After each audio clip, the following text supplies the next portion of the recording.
اس مسجد کو صرف بنا دینے سے نہیں ہوگا، اس مسجد کے دیکھ بھال کے لیے، اس مسجد کو قائم رکھنے کے لیے، اس مسجد کو برقرار رکھنے کے لیے، اس مسجد کو آباد کرنے کے لیے ہمیں اور آپ کو نمازی بننا پڑے گا، تبھی اس مسجد کا حق ادا ہوگا۔ مسجد تو بنا دی شب بھر میں ایمان کی حرارت والوں نے، مسجد کو بنا دی شب بھر میں ایمان کی حرارت والوں نے، لیکن برسوں سے نمازی بن نہ سکا۔ اس لیے صرف مسجد تعمیر کرنے کا کام نہیں ہے، اس کے ساتھ ساتھ اپنے عقائد کی اصلاح، اپنے یعنی اس کے ساتھ ساتھ اپنے خود کی اصلاح، اور اس کے ساتھ اپنے نفس کی پاکیزگی اور طہارت بھی ضروری ہے، اور اسی کے ساتھ ساتھ اللہ رب العالمین نے جس مقصد کے لیے ہمیں اور آپ کو پیدا کیا ہے اس مقصد کو پورا کرنا ہوگا، کیونکہ حقوق اللہ اور حقوق العباد یہ اللہ رب العالمین کا جو حق ہے وہ ہے اللہ رب العالمین کی عبادت کرنا اور اس کے ساتھ کسی کو شریک نہ ٹھہرانا، اور بندے کا جو اللہ پر حق ہے کہ اللہ رب العالمین قیامت کے دن ایسے شخص کو جو اللہ کی عبادت و بندگی کرتا تھا اور اللہ کے ساتھ کسی کو شریک نہیں ٹھہراتا تھا، اللہ رب العالمین کا حق ہے اس بندے پر کہ اللہ رب العالمین ایسے شخص کو جہنم سے نجات دے گا۔ میرے بھائیوں، اب آئیے مسجد جو بنانے والے ہوتے ہیں اور اس کے بعد اس مسجد کی تعمیر میں جو حصہ نہیں لیتے ہیں، جو عبادت سے روکتے ہیں، نماز سے روکتے ہیں، اس کے سلسلے میں اللہ رب العالمین نے کیا کہا؟ وَمَنْ أَظْلَمُ مِمَّنْ مَنَعَ مَسَاجِدَ اللَّهِ أَنْ يُذْكَرَ فِيهَا اسْمُهُ وَسَعَى فِي خَرَابِهَا، کہ ایسے سب سے بڑا ظالم کون ہوگا جو اللہ رب العالمین کی مسجد میں نماز پڑھنے سے لوگوں کو روکے گا، جو مسجد کی تعمیر کرنے سے لوگوں کو روکے گا، اور جو مسجد کے بگاڑنے میں اور مسجد کو خراب کرنے میں، ویسے اللہ رب العالمین کے یعنی مسجد کو گھر کی تعمیر کرنے میں دوسرے کو روکے گا، اس سے بڑا ظالم کوئی نہیں ہوگا۔ میرے بھائیوں، جب اللہ کے رسول صلی اللہ علیہ وسلم اور صحابہ کرام مکہ سے ہجرت کر کے مدینہ کی طرف آئے تو سب سے پہلے اللہ کے رسول صلی اللہ علیہ وسلم نے مسجد کی بنیاد ڈالی۔ وہ کون سی مسجد تھی؟ وہ تھی مسجد قباء۔ سب سے پہلے اللہ کے رسول نے مسجد قباء کی بنیاد ڈالی، اور صحابہ کرام جتنے بھی تھے بڑھ چڑھ کر اس میں حصہ لیے اور اس مسجد کی تعمیر کی۔ میرے بھائیوں، کسی نے اس مسجد کی تعمیر کرنے کے لیے اپنے جسمانی اور مالی اور بدنی ہر طرح کی طاقت انہوں نے صرف کیے۔ اب آئیے، یہ جو مسجد نبوی ہے، جو مدینہ کے اندر جو مسجد نبوی ہے، جس مسجد کے اندر اگر کوئی ایک وقت کی نماز پڑھتا ہے تو اسے 1000 نیکی ملے گی۔ اگر کوئی مسجد نبوی جو مدینہ کے اندر ہے اگر اس میں کوئی ایک وقت کی نماز پڑھتا ہے تو 1000 نیکی ملے گی۔ بتاؤ، اگر کوئی شخص وہاں پر 5 وقت کی نماز پڑھتا ہے تو بتاؤ اسے 5000 نیکی ملے گی۔ اور اگر کوئی شخص جو مکہ کے اندر جو مسجد حرم ہے اگر وہاں کوئی نماز پڑھتا ہے، اگر ایک وقت کی نماز پڑھتا ہے تو اسے 1,00,000 نیکی ملے گی۔ کتنا؟ 1,00,000۔ یہ ہے مسجد کے فضیلت، یہ ہے ان کے مقام، یہ ہے ان کی اہمیت، یہ ہے ان کا مرتبہ۔ کیوں کہ اس مسجد کے نرمان کرنے کے لیے صرف ہمارے لیے یہ ضروری نہیں کہ ہم اس کو تعمیر کر کے چھوڑ دیں، بلکہ ہم اس کو آباد کریں، نماز کے ذریعے، دروس کے ذریعے، قرآن کی تلاوت کے ذریعے، ذکر اذکار کے ذریعے ہم اس مسجد کو آباد کریں۔ میرے بھائیوں، یہ ایک مسجد کی تعمیر کے سلسلے میں جلسہ ہے، اسی لیے میں یہاں کے کمیٹی کا شکریہ ادا کرتا ہوں، یہ منتظمین جلسہ کا بھی شکریہ ادا کرتا ہوں کہ جنہوں نے مجھ جیسے ناچیز کو اس جلسہ کے اندر دعوت دیا گیا. یہاں پر آنے والے بہت سارے خطبہ اور مقررین حضرات ابھی باقی ہیں. آپ کے سامنے مولانا جرجیس صاحب انصاری وہ بھی پدھار چکے ہیں, فی الحال موجود ہے. انشاءاللہ وہ بھی آپ کے سامنے آئیں گے اور ان کے شعر بیان اور شعلہ بیان خطابات سے آپ مستفید ہوں گے. آپ ابھی گھر نہ جائیں کیونکہ آپ یہاں پر سننے کے لیے آئے ہیں, اسی لیے کسی جلسے کی کامیابی و کامرانی اسی وقت ہے کہ آپ ان کی باتوں کو سنیں اور سننے کے بعد اپنی زندگی میں اس کو اپنانے کی کوشش کریں, اس کو لائحہ عمل بنائیں. اسی لیے کے اندر اسٹیج میں آ جائیں گے جرجیس اور جرجیس صاحب 20 منٹ کے اندر آپ کے مابین حاضر ہو جائیں گے اور انشاءاللہ آپ ان کی تقریر سے بھرپور فائدہ اٹھائے. آپ محفل کو چھوڑ کر نہ جائے. تو میں مسجد کی تعمیر کے سلسلے میں باتیں کر رہا تھا, تو مسجد نبوی جو مسجد مدینہ کے اندر ہے,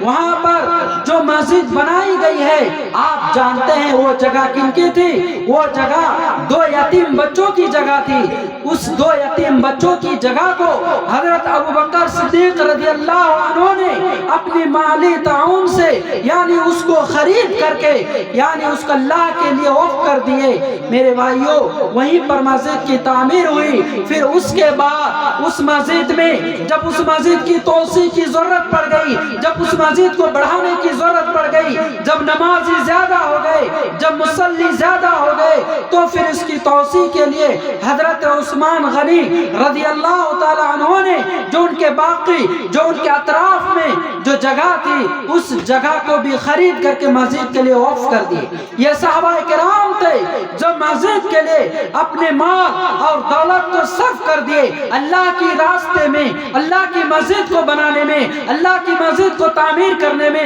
اس کو نرمان کرنے میں, یعنی اپنے مال اور دولت کو صرف کر دیے. لیکن ایک ہم مسلمان ہے کہ ہمارا کلیجہ پسندہ نہیں ہے. آپ 1 روپیہ بھی اگر اس مسجد کے لیے صدقہ خیرات کرتے ہیں تو مسجد کی تعمیر کرنا یہ صدقہ جاریہ ہے, اور کل قیامت کے دن یہ نیکی آپ کے نامہ عمل میں لکھا جائے گا. اور جب تک یہ مسجد رہے گی, جب تک نماز پڑھتے رہیں گے, آپ کو اس کا اجر و ثواب ملتا رہے گا, آپ کو اس کی نیکی ملتی رہے گی. اس لیے ضروری ہے کہ آپ اس مسجد کی تعمیر میں حصہ لے, چاہے تھوڑا سا ہی کیوں نہ ہو. آپ جب آئے تو نیک ارادہ کر کے آئے. اب کچھ نہ کچھ 10 روپیہ ہی کیوں نہ ہو سکتا ہے آج یہ 10 روپیہ کل قیامت کے دن آپ کی جنت جانے کا ایک ذریعہ بن جائے, آپ کی نجات کا ایک ذریعہ بن جائے. رب کی بخشش کے لیے کچھ بہانہ چاہیے. اسی لیے آج ضروری ہے کہ آپ اس جلسہ میں آئے,